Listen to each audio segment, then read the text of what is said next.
Good afternoon, ladies and gentlemen. Thank you for being here.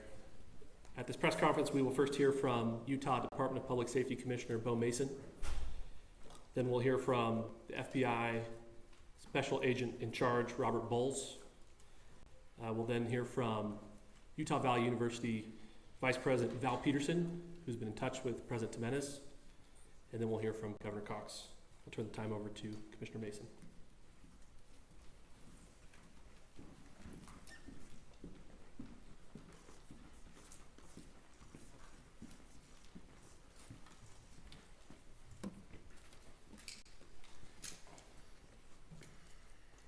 Hello, everyone. I'm Bo Mason, Commissioner for the Utah Department of Public Safety. Today at approximately 12:20 Mountain Standard Time, political influencer Charlie Kirk was shot at an event at the Utah Valley University.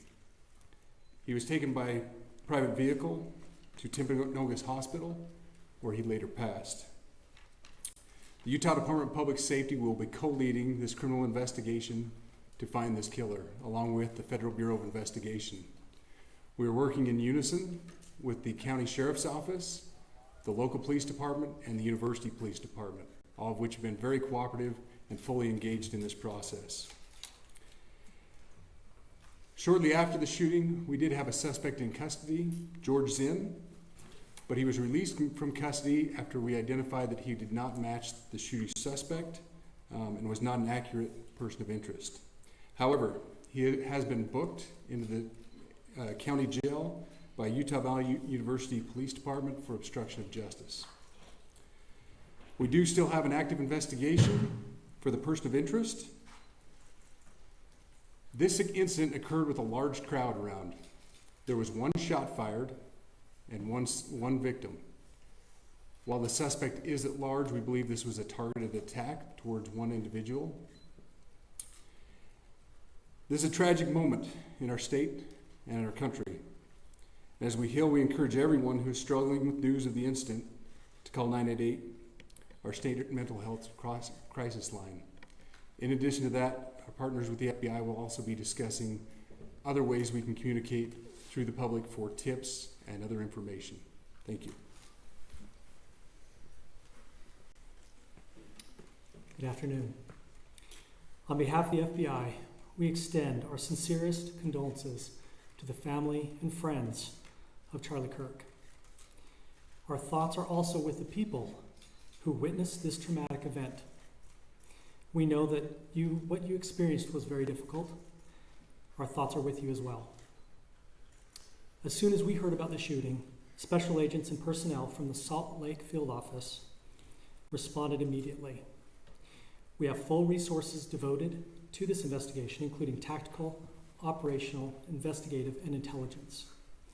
To be clear, the FBI will fully support and co-lead this investigation alongside with our partners. We are working on setting up a digital media tip line, and as soon as it's established, we'll get that information out to everyone. I know there's a lot of questions. This is very much an active case, and this investigation is in its early stages. We are following all the leads and all the evidence. If anyone has any information, please report it to the FBI or local law enforcement. Thank you. On behalf of President Jimenez, who we've been communicating with, and she's on her way back right now, I say that on behalf of Utah Valley University, we are shocked and saddened by the tragic passing of Charlie Kirk. We express our sincere condolences to the Kirk family. We grieve with our students, faculty, and staff who bore witness to this unspeakable tragedy.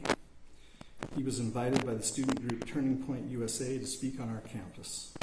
We firmly believe that UVU is a place to share ideas and to debate openly and respectfully.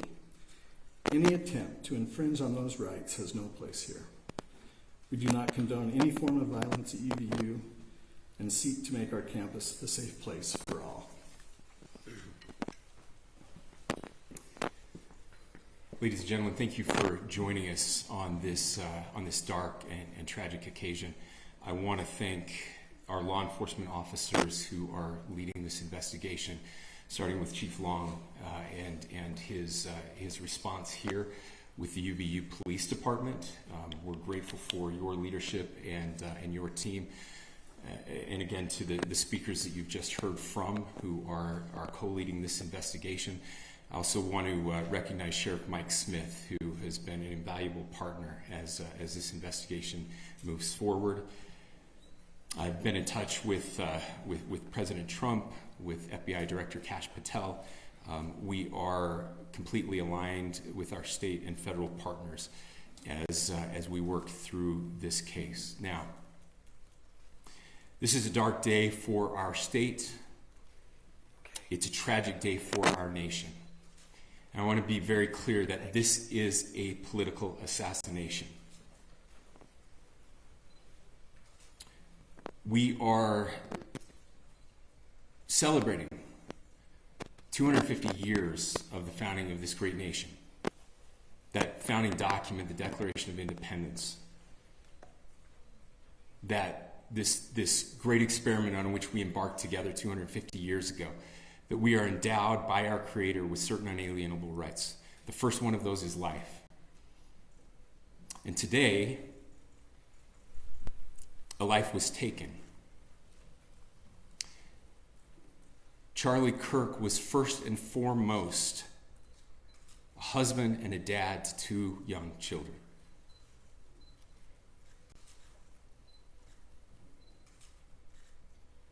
He was also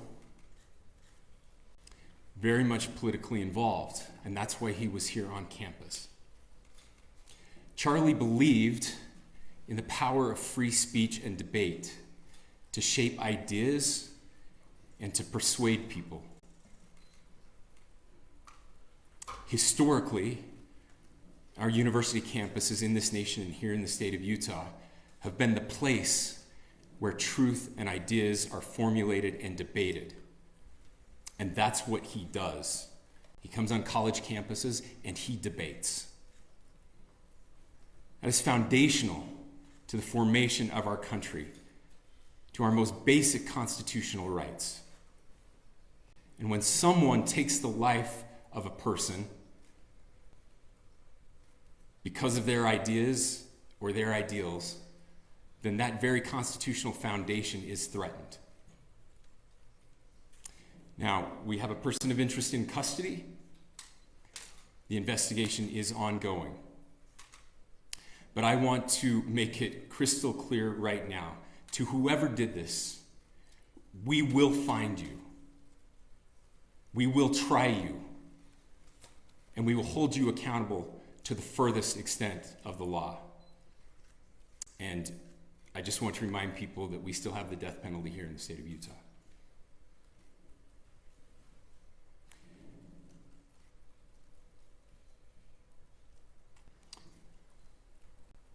Our nation is broken. We've had political assassinations recently in Minnesota. We had an attempted assassination on the governor of Pennsylvania. And we had an attempted assassination on a presidential candidate and former president of the United States, and now current president of the United States. Nothing I say can unite us as a country. Nothing I can say right now can fix what is broken. Nothing I can say can bring back Charlie Kirk. Our hearts are broken. We mourn with his wife, his children, his family, his friends. We mourn as a nation. If anyone in the sound of my voice celebrated even a little bit at the news of this shooting, I would beg you to look in the mirror and to see if you can find a better angel in there somewhere. I don't care what his politics are. I care that he was an American. We desperately need our country. We desperately need leaders in our country. But more than the leaders, we just need every single person in this country to think about where we are and where we want to be. to ask ourselves, is this it? Is this what 250 years has wrought on us? I pray that that's not the case. I pray that those who hated what Charlie Kirk stood for will put down their social media and their pens and pray for his family, and that all of us will try to find a way to stop hating our fellow Americans. With that, we're happy to take a few questions. The FBI director is posting that a suspect is in custody. I would just like clarification. Do you or do you not have a suspected shooter in custody? We have a person of interest in custody that is being interviewed right now. That is not George Zinn. That is not George Zinn. That is correct. Are you still searching or looking for another shooter or anybody else related to this? Yes, we are actively looking for anyone and everyone who has any possible information relating to this shooting. Can you tell us details about the suspect being taken into custody? Where? How long ago? We cannot at this point, but we will get you that information when we can. Is there believed to be a second individual involved in the shooting? At this point, there is no information that would lead us to believe that there is a second person involved. Can you guys talk about the possible shooting?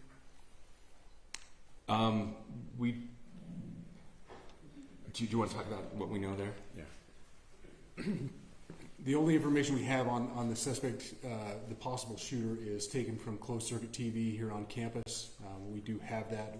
We're analyzing it, but it is security camera footage, so you can kind of guess what the quality of that is.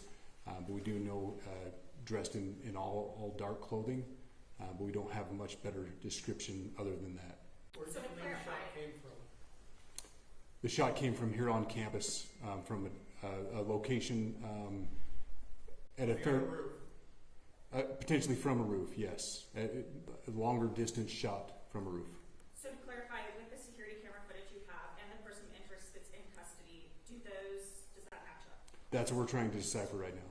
So did FBI or DHS have anything on the threat board this morning? I can't speak.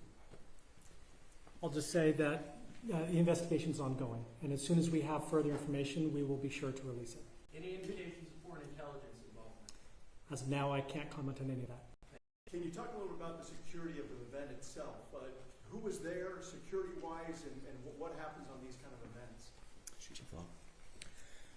So my name is Jeff Long. I'm the police chief here at UVU, and I'll tell you right now, we are devastated. We're a small police department. We have a very large campus. We have over 40,000 students, and we love our students. We love our visitors, and we're devastated by what happened today. This is the police chief's nightmare. I'm very saddened for the Kirk family. I know his wife and parents found out about this. Obviously he's away from home. He's here in Utah. They find out by a police officer that visits their home. That's tragic. Nobody wants that. But I can tell you about our venue today. This was an open venue. This is outside. We did have 6 officers working that event. We had probably over 3,000 people that were in attendance. It sat down in kind of a bowl area here on the central campus. We have a waterfall area. And so he was kind of in a lower area, surrounded by buildings. We had some plainclothes police officers that were in the crowd as well. We train for these things, and you think you have things covered, and these things, unfortunately, they happen. You try to get your bases covered, and unfortunately today we didn't. And because of that, we had this tragic incident. So we did have officers there. We had Charlie Kirk's team.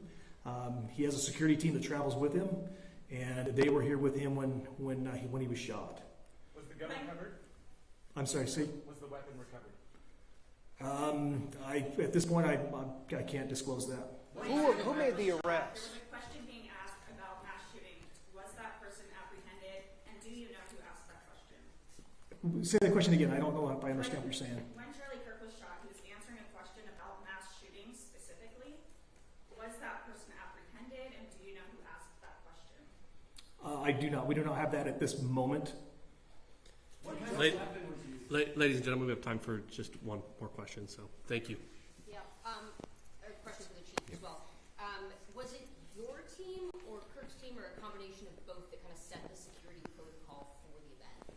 we work together. You know, he has his team, and they do this all over the country. We all know that. This is not uncommon for them.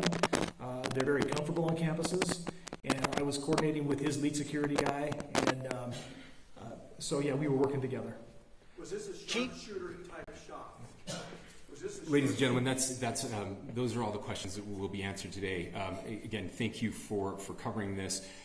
We will be updating you as soon as we have additional information through normal channels, working with law enforcement. Again, our deepest condolences to the Kirk family and to the students who were there today. I would just ask everyone everywhere to please pray for their family and to pray for our country. We need it now more than ever. Thank you.